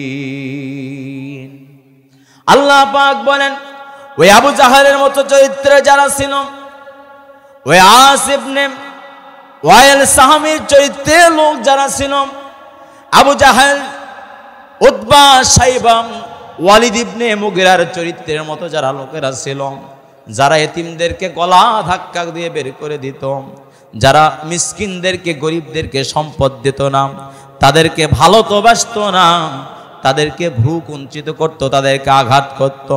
আল্লাহ পাক রব্বুল আলামিন বলেন, ওই আবু সুফিয়ানের মতো মানুষকে সাবধান করলাম, সম্পদশালীদেরকে সাবধান করে দিলাম, খবরদার খবরদার এতিম মিসকিনদের খাবার তোমরা গ্রহণ করো না। মিসকিন যদি তোমার কাছে যায়, ওয়া আম্মাস-সাইলা ফালা তানহার, আল্লাহ বলেন যদি কেউ সাহায্যকারী তোমার কাছে যায়, যদি কোনো মুসাফির তোমার কাছে যায়, যদি কোনো ভিক্ষুক তোমার কাছে যায়, ওই ভিক্ষুককে ধমক দিয়া, ধাক্কা দিয়া, গলা ধাক্কা দিয়ে বের করে দিও না। পারলে সাহায্য করো, না পারলে তার সাথে কর্কশ ভাষায় ধমক দিয়ে তুমি কথা বলো না। আল্লাহ পাকের রাসূলের কাছে জিজ্ঞেস করেন, ইয়া রাসূলুল্লাহ, পৃথিবীতে সবচাইতে দামি আমল আল্লাহর কাছে কি বেশি ভালো লাগে? আল্লাহ রাসূল বলেন, সবচাইতে দামি আমল হলো ক্ষুধার্তকে খাদ্য খাওয়ানো, আল্লাহর কাছে বেশি পছন্দনীয়। বলে সুবহানাল্লাহ। আর তুমি কাউকে চেনো আর না চেনো, যাকে ভালো মনে করো, মুসলমান মনে করো, তাকে তুমি সালাম দাও। বলি সুবহানাল্লাহ। সুতরাং আজকে থেকে কারা কারা নিয়ত করতে পারবো আমরা এতিম মিসকিনদের পাশে দাঁড়াবো হাট্টা জায়গায়? আল্লাহ আমাদের কবুল করে নাও, সকলে বলছে আমিন। আল্লাহ পাক রব্বুল আলামিন বলেন, যারা কিয়ামতকে অস্বীকার করলো, যারা এতিমের সম্পদ ভক্ষণ করলো, যারা এতিমকে দেখাশোনা করলো না,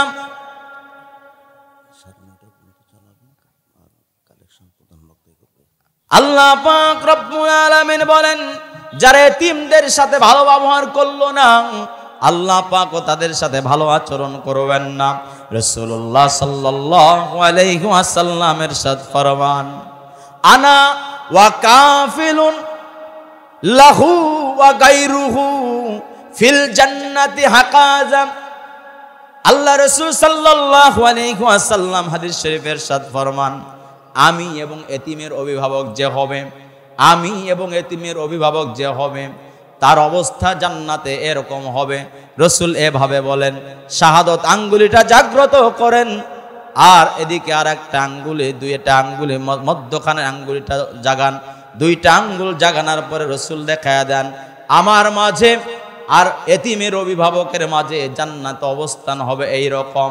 শাহাদত আঙ্গুলি আর মধ্যমা আঙ্গুলি যে পরিমাণ ফাঁকা থাকবে, আমি এবং এতিমের অভিভাবকের মধ্যে এতটুকু জায়গা ফাঁকা থাকবে। বলে সুবহানাল্লাহ। কারা কারা জান্নাতের মালিক হতে চাই হাট্টা জায়গা? আল্লাহ আমাদের কবুল করে নাও, সকলে বলছে আমিন। তাহলে এতিমের মাথায় যদি কেউ হাত বলায় দেয়, এতিমকে যদি কেউ সাহায্য করে, এতিমকে যদি কেউ ভালোবাসে, এতিমকে যদি কেউ বুকে জড়ায় নেয়, রাসূল বলেন আমার মাঝে আর তার মাঝে জান্নাতের পার্থক্য হলো এই। এভাবে দেখা দিয়েছেন রাসূল বলেন, এভাবে হযরত সাহাল ইবনে সাদ বলেন, রাসূল এভাবেই দেখা দিয়েছেন। শাহাদত আঙ্গুলি জায়গায় জাগিয়েছেন আর মাঝখানের আঙ্গুলটা জাগিয়ে দেখে দিয়েছেন, আমার মাঝে আর এতিমের অভিভাবকের মাঝে এই রকম পার্থক্য থাকবে, এরকম অবস্থান করবে। বলি সুবহানাল্লাহ। আল্লাহ রাসূল সাল্লাল্লাহু আলাইহি ওয়াসাল্লামের ইরশাদ ফরমান, মান দাম্মা ইয়াতীমান বাইনাল, আল্লাহ পাক রব্বুল আলামিন বলেন, মান দাম্মাল ইয়াতীমা বাইনাল আবওয়াইনি মুসলিমাইনি লা তাআমিহি ওয়া শারাবিহি হাত্তা ইয়াস্তাগনিয়া আনহু ওয়াজাবাত লাহুল জান্নাহ। চিৎকার দিয়ে বলা যাবে কি সুবহানাল্লাহ? আল্লাহ রাসূল সাল্লাল্লাহু আলাইহি ওয়াসাল্লাম বলেন, যদি কেউ কোনো এতিমের দায়িত্ব নাই, যদি কোনো গরিবের দায়িত্ব কেউ নাই, যদি কোনো মিসকিনের দায়িত্ব কেউ নাই, যদি কেউ অসহায়ের কেউ দায়িত্ব নাই, এই দায়িত্ব নেওয়ার পরে ছেলেটাকে মানুষ করার পরে এই ছেলেটা যদি একটু স্বাবলম্বী হয়, সচ্ছলতা আসে, এই ছেলেটা যদি একটু ধনী হয়, একটু খেটে খাওয়ার মতো অবস্থা হয়ে যায়, রাসূল বলেন তার দায়িত্ব নেওয়ার কারণে আল্লাহ পাক রব্বুল আলামিন তার জন্য জান্নাতটা ওয়াজিব করে দিবেন। বলি সুবহানাল্লাহ। বিস্তারিত আলোচনা আমি আপনাদের সম্মুখে করতে পারছি না। কিয়ামতের দিবসকে অস্বীকার করা যাবে না, এতিমদেরকে ধাক্কা দেওয়া যাবে না, কর্কশ ভাষায় গালি দেওয়া যাবে না, আর মিসকিনদেরকে কখনো খারাপ আচরণ করা যাবে না, তাদেরকে দূর আচরণ করে বের করে দেওয়া যাবে না। আমরা কারা কারা পারবো এই তিনটা কাজ করব? কারা কারা পারবো? হাতটা জায়গা আল্লাহ কবুল করে নেন। আমি পরবর্তী আলোচনা করছি। আল্লাহ বলেন, ফাওয়াইলুল লিল মুসাল্লিন আল্লাযীনা হুম আন সালাতিহিম সাহুন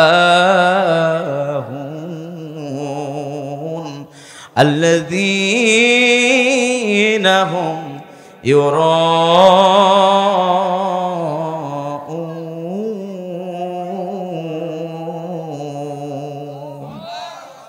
আল্লাহ পাক রব্বুল আলামিন বলেন, এই তিনটা বদ অভ্যাস যার মধ্যে থাকবে, যে কিয়ামত পরকালকে অস্বীকার করবে, এতিমদের সাথে খারাপ আচরণ করবে, তাদের সম্পদ ভক্ষণ করবে, তাদেরকে গলা ধাক্কা দিবে, কর্কশ আচরণ করবে, গরিবদেরকে সহ্য করতে পারবে না, গরিবদেরকে ভালোবাসবে না, সাহায্য যারা চাইবে তাদেরকে সাহায্য দেবে না, এই তিনটা বদ অভ্যাস যদি কারোর মধ্যে থাকে, এদের জন্য ওয়াইল নামক জাহান্নামের জায়গা অপেক্ষা করছে। বলি নাউজুবিল্লাহ।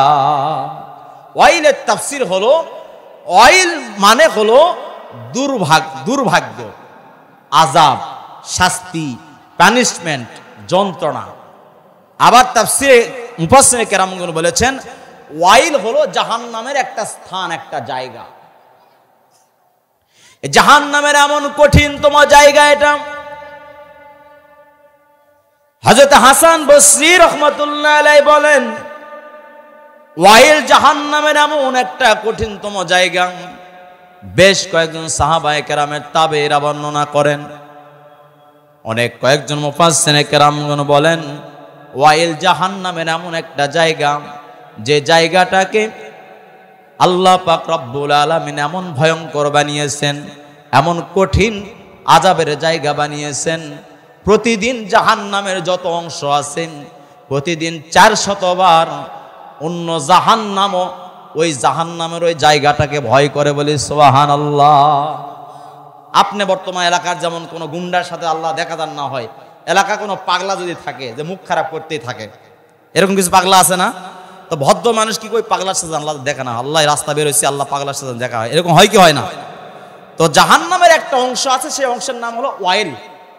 জাহান্নামের অন্য যে বাকি অংশগুলো আছে, ওই বাকি অংশগুলো প্রতিদিন আল্লাহর কাছে 400 বার আল্লাহর কাছে পানা চায়, আল্লাহ ওয়াইল নামক ওই জায়গা থেকে হেফাজত করো, আল্লাহ ওয়াইল নামক জায়গা থেকে হেফাজত করো, আল্লাহ ওয়াইল নামক জায়গা থেকে হেফাজত করো। বলি সুবহানাল্লাহ।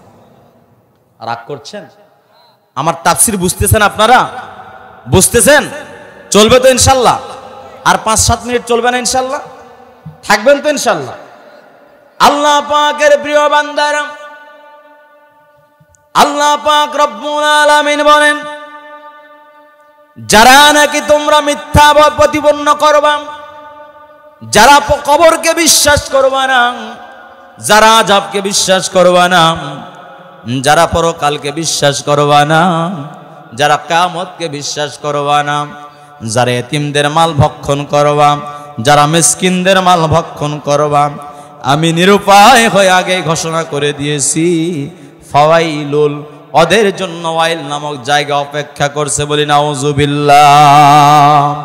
এরপরে আল্লাহ বললেন লিল মুসাল্লিন, আর ওই সব দুর্ভাগা ওয়াইল নামক জায়গা ওদের জন্য অপেক্ষা করছে যারা নাকি মুসল্লি, নাম কাওয়াস্তা মুসল্লি, এরা খাঁটি মুসল্লি হতে পারে না। ইসলামের মুমিনের পরিচয় হলো চার ধরনের। কয় ধরনের? চার ধরনের।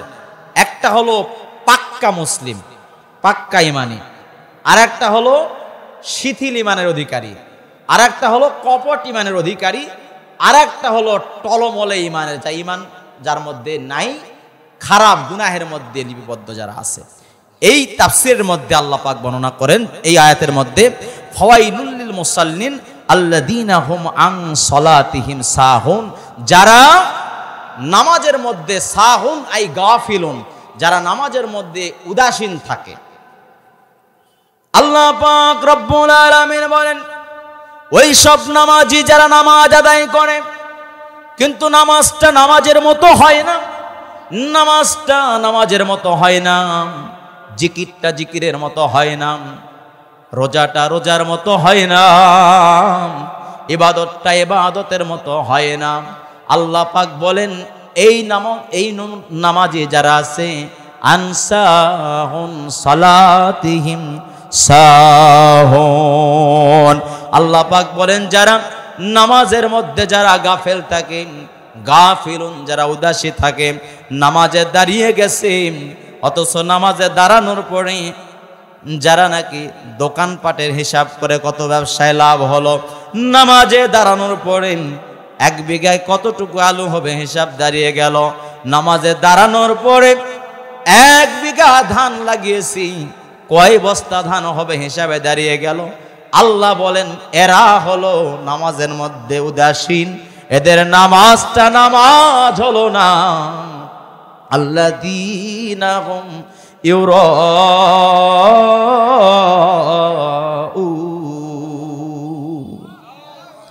আল্লাহ বলে এদের নামাজটা নামাজ হয় নাই, বরং এটা মানুষ দেখানোর জন্য আদায় করছে। নির্বাচনের সময় দেখেন না, ওযু ছাড়াই কিছু নেতা একবারে টুপিতে তাড়াতাড়ি নামাজে দাঁড়ায়, এরকম আছে না নাই? ওই কয় যে স্যার আপনি ওযু পরে হবে, নামাজ আগে পড়ে, কি আছে না নাই? জামাত ছুটে যায়, মুসল্লি কি মনে করবে, ঠিক না ভাই? ঠিক এরকম চরিত্রের নেতা আছে না নাই? এরকম চরিত্রের নেতা যারা মানুষ দেখানোর জন্য নির্বাচন আসলে নামাজ পড়ে, নামাজ 4 ওয়াক্ত নামাজ পড়ছে, 2 ওয়াক্ত 3 ওয়াক্ত খবর নাই, জোরে বলুন ঠিক কিনা? এরাও নামাজে আল্লাহ বলেন আল্লাযীনা হুম আন সালাতিহিম সাহুন আল্লাযীনা হুম ইউরাউন, যারা নামাজ আদায় করে, যাদের নামাজটা মানুষকে দেখানোর জন্য নামাজ হয়, জোরে বলুন ঠিক কিনা? তাফসীরের মধ্যে এসেছে এখানে আন সালাতিহিম সাহুন বলা হয়েছে যারা নামাজের মধ্যে বিশেষ করে ওয়াক্ত মতো নামাজ পড়ে না। তাফসীরের মধ্যে মূল টার্গেট হলো কারা? যারা 2টার নামাজ 3টা পার হয়ে গেলে পড়ে, যারা জোহরের নামাজ আসরের সময় পড়ে। কি এরকম লোক আছে না নাই? নামাজের ওয়াক্তের গুরুত্ব দেয় না, এদেরকে বোঝানো হয়েছে।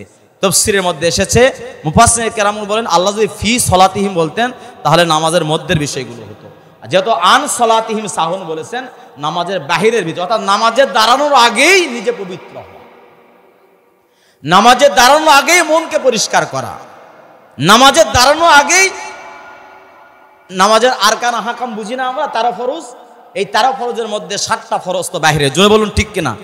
শরীর পাক, কাপড় পাক, নামাজের জায়গা পাক, সতর ঢাকা, কেবলামুখী হওয়া, ওয়াক্ত মতো নামাজ পড়া, এই যে 6-7টা বিষয়, এই 7টা বিষয় নামাজের বাহিরে যে 7টা বিষয়, এই 7টা বিষয়কে ঠিক করা, এটা হলো ফরজ বলি সুবহান। আল্লাহ পাক রব্বুল আলামিন বলেন, মুফাসসির কেরামগণ বলেন আন সালাতিহিম সাহুন, যখন যারা উদাসীন হবে, নামাজ ঠিক মতো আদায় করতে পারবে না, নামাজের বাহিরের 7 ফরজ ঠিক মতো আদায় করা যাদের অভ্যাস নাই, যারা নাকি নামাজের মধ্যে গিয়ে ব্যবসার হিসাব করে, কৃষির হিসাব করে, ছেলেদের হিসাব করে, মেয়েদের হিসাব করে, গার্লফ্রেন্ডের হিসাব করে, বয়ফ্রেন্ডের হিসাব করে, বেস্ট ফ্রেন্ডের হিসাব করে, জাস্ট ফ্রেন্ডের হিসাব করে, এই সব নামাজগুলো কখনো আল্লাহ পাককে দেখানোর জন্য হয় না। আল্লাযীনা হুম ইউরাউন, 50 বছর হয়ে গিয়েছে, নামাজ না পড়লে কেমন হয়, এই জন্য নামাজ আদায় করে, জোরে বলুন ঠিক কিনা। নেতা নির্বাচনে দাঁড়িয়ে গিয়েছেন, নামাজ না পড়লে ভোট পাওয়া যাবে না, এই জন্য নামাজ আদায় করে, জোরে বলুন ঠিক কিনা। এরকম যদি কেউ করে, রাসূল বলেন এরকম তুমি করো না, বরং যখন তুমি নামাজ আদায় করবা, যখন তুমি জিকির করবা, যখন তুমি তেলাওয়াত করবা, যখন তুমি ইবাদত করবা, আনতা আবুদাল্লাহ কান্নাকা তারাহু ওয়া ইল্লাম তারাহু ফাইন্নাহু ইয়ারাক। যখন তুমি নামাজে দাঁড়িয়ে যাবা, তুমি নিয়ত করে নেবা, চিন্তা করবা, আমার রবকে আমি দেখতেছি, আমার রবের সঙ্গে আমি কথা বলতেছি।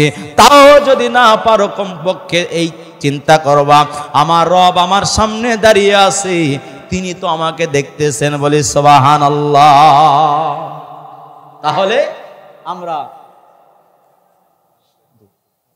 তাহলে ইনশাআল্লাহ আমরা বুঝতে পারলাম, আল্লাহ রসুল বলে গিয়েছেন তুমি যে ইবাদতই করবা, ওই ইবাদতের সময় এতটুকু মনে করবা যে আল্লাহর সাথে আমি কথা বলতেছি, মানে আমি আল্লাহর সাথে কথা বলতেছি, আল্লাহকে দেখতেছি, এই চিন্তা করে তুমি ইবাদত করবা।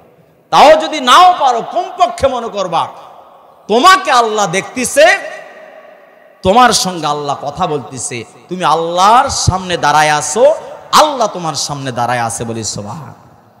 যদি এই রকম করে ইবাদত করতে পারো, ওই ইবাদতের মধ্যে তুমি স্বাদ পাবা, মজা পাবা, আল্লাহ খুশি হবে।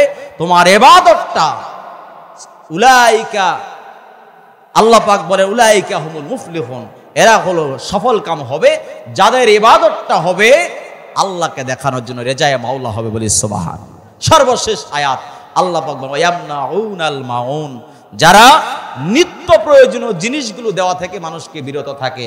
এই মনে করেন কোদাল, এরপরে ধান কাটা কাঁচি, এরপরে মাটি কাটার জন্য আরো যা আছে, এর মনে করেন ঘরে ধান তোলার জন্য বস্তা, এই মনে করেন খুঁটিনাটি, একটু লবণ, একটু ডাল, অল্প একটু চাল, একটু যে নিত্য প্রয়োজনীয় যে জিনিসগুলো আছে, একটু 2 দিনের জন্য, 1 দিনের জন্য বা 1 ঘন্টা 2 ঘন্টার জন্য ধার চাইতেছে, কর্জ চাইতেছে, এই দেওয়া থেকে যারা বিরত থাকে, আল্লাহ বলেন এদের জন্য ওয়াইল নামক, কারা কারা পারবো, নিত্য প্রয়োজনীয় জিনিস যদি কেউ চায়, আমার সামর্থ্যের মধ্যে আমরা দান করার চেষ্টা করব, কর্জা হাসানা দেওয়ার চেষ্টা করব। কারা কারা পারবো, হাতটা জায়গায়। আল্লাহ কবুল করেন, সকলে বলছে আমিন। তাহলে আমি আপনাদের সম্মুখে যে আলোচনা করলাম, সূরা মাউনের মধ্যে কিয়ামত দিবসকে অস্বীকার যারা করবে, যারা এতিমের মাল ভক্ষণ করবে, যারা গরিবদেরকে সাহায্যের বদলে মানুষকে উৎসাহ করা বা অনুৎসাহিত করবে, এই শ্রেণী যারা থাকবে তাদের জন্য আযাব। তাহলে আমরা এই শ্রেণীর মধ্যে থাকব না। আলহামদুলিল্লাহি রাব্বিল আলামিন, والصلاة والسلام على سيد المرسلين وعلى آله وأصحابه أجمعين. ربنا آتنا في الدنيا حسنة وفي الآخرة حسنة وقنا عذاب النار. ربنا ظلمنا أنفسنا وإن لم تغفر لنا وترحمنا لنكونن من الخاسرين. মালিক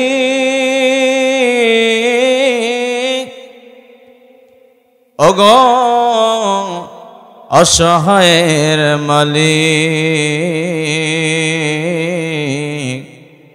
তোমার শানে মোবারকে কেশবপুর দারুল উলুম এতিমখানা লিল্লাহ বোর্ডিং ও বাইতুস সালাম জামে মসজিদে উদ্যোগে আয়োজিত এই মাহফিলের ময়দান থেকে আল্লাহ খানায় কাবার মেহমানদের নিয়া, হক্কানি রব্বানি আলেমে দিনদের নিয়া, আল্লাহ তালেবুল ইলম জান্নাতের পাখি মাদ্রাসার ছাত্রদের নিয়া, আল্লাহ হাফেজে কোরআন, আল্লাহ উলামায়ে কেরাম, ওস্তাজুল মুকাররমদেরকে নিয়া, আয় আল্লাহ এলাকার বয়োবৃদ্ধ বাপজানদেরকে নিয়া, কিছু যুবককে নিয়া, পর্দার অন্তরালের মা বোনদের নিয়া, গুনাহ শুরু হয় নাই এমন কিছু মাসুম বাচ্চাদের নিয়া, গুনাহ মাফের আশায় দুখানা হাত পেতে ধরলাম। ওগো দরদি আল্লাহ, তোমার রহমতের নজরে তাকায়া আমাদের জীবনের সব গুনাহগুলো মাফ করে দাও। যত গুনাহ করেছি আমরা মাওলা রে, মাফ করিয়া দাও গো মাওলা বান্দারে। তুমি যদি মাফ না করো বান্দারে,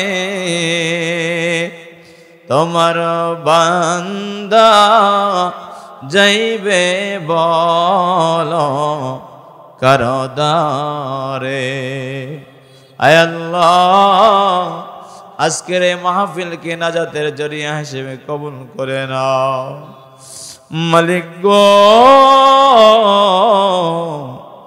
আমরা যারা হাত তুলেছি আমাদের প্রত্যেকের জনম দুঃখী মা, দরদের আব্বা যারা দুনিয়া থেকে বিদায় হয়ে চলে গেছে, আমরা যারা এতিম হয়ে গেছি, আল্লাহ আমাদের মা বাবার কবরগুলোকে জান্নাতের বাগান বানায়া দাও।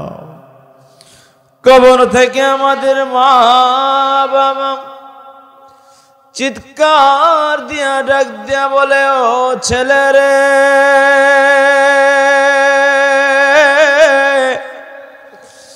ও মেরে,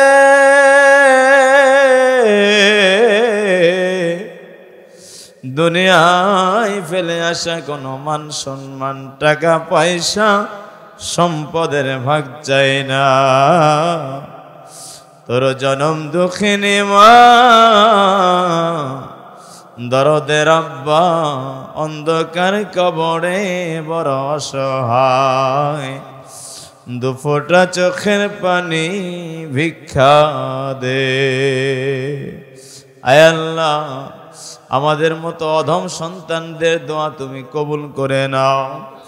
কবরে পড়া অসহায় মা বাবার কবরগুলোকে জান্নাতের বাগান বানায়া দাও। এই মাহফিলে থেকে আল্লাহ শব্দে যন্ত্র আওয়াজ যত দূর যায়, আল্লাহ সকল পুরুষ বাপজান ভাই জানদেরকে প্যান্ডেলে, মা বোনদেরকে যথাযোগ্য জায়গায় বসে মাহফিল শোনার তৌফিক দেয়া দাও। ওগো দরদি মাওলা, এই মাহফিলকে আমাদের নাজাতের জরিয়া হিসেবে কবুল ফরমাও। এই মাদ্রাসা মসজিদের যা কিছু প্রয়োজন তোমার গায়েবী খাজানা থেকে পুরা করে দিও আল্লাহ। আল্লাহ, হাজারান মজলিস অনেক বাপজান ভাইজানেরা মা বোনেরা হাত তুলেছেন, কার কি সমস্যা আছে তুমি জানো আল্লাহ। অনেকের বাড়িতে সন্তান অসুস্থ, বিবি অসুস্থ, ভাই অসুস্থ, মা অসুস্থ, বাবা অসুস্থ। আল্লাহ, যারা অসুস্থ আছেন সুস্থতার নিয়ামত দান করে দাও। এই মাহফিলের সভাপতি, অতিথি, আলোচক সহ সকলকে তুমি কবুল ফরমাও। কখন জানি ইন্তেকাল করব জানি না, ইন্তেকালের পূর্বে চোখের সামনে জান্নাত খানা হাজির করে দিও। তোমার রাসূলের চেহারা মোবারক দেখতে দেখতে আমাদের জবানে তুমি নসিবে করে দিও লা ইলাহা ইল্লাল্লাহু মুহাম্মাদুর রাসূলুল্লাহ। সকলে বলছি সাল্লাল্লাহু আলাইহি ওয়াসাল্লাম। আলহামদুলিল্লাহ, কেশবপুর দারুল উলুম এতিমখানা লিল্লা বোর্ডিং এর সৌজন্যে 31তম তাফসিরুল কোরআন ইসালে সওয়াব ওয়াজ মাহফিলের উপস্থিত সদরে মহতারাম বিশিষ্ট আলেমে দ্বীন পাঁচবিবি উপজেলার কৃতি সন্তান জয়পুরহাটের গর্ব সকলের শ্রদ্ধাভাজন আলহাজ হজরত মাওলানা আবু জাফর সাহেব দামাত বারকাতুম আলিয়া, উপস্থিত জাতির শ্রেষ্ঠ সন্তান ওলামায়ে কেরাম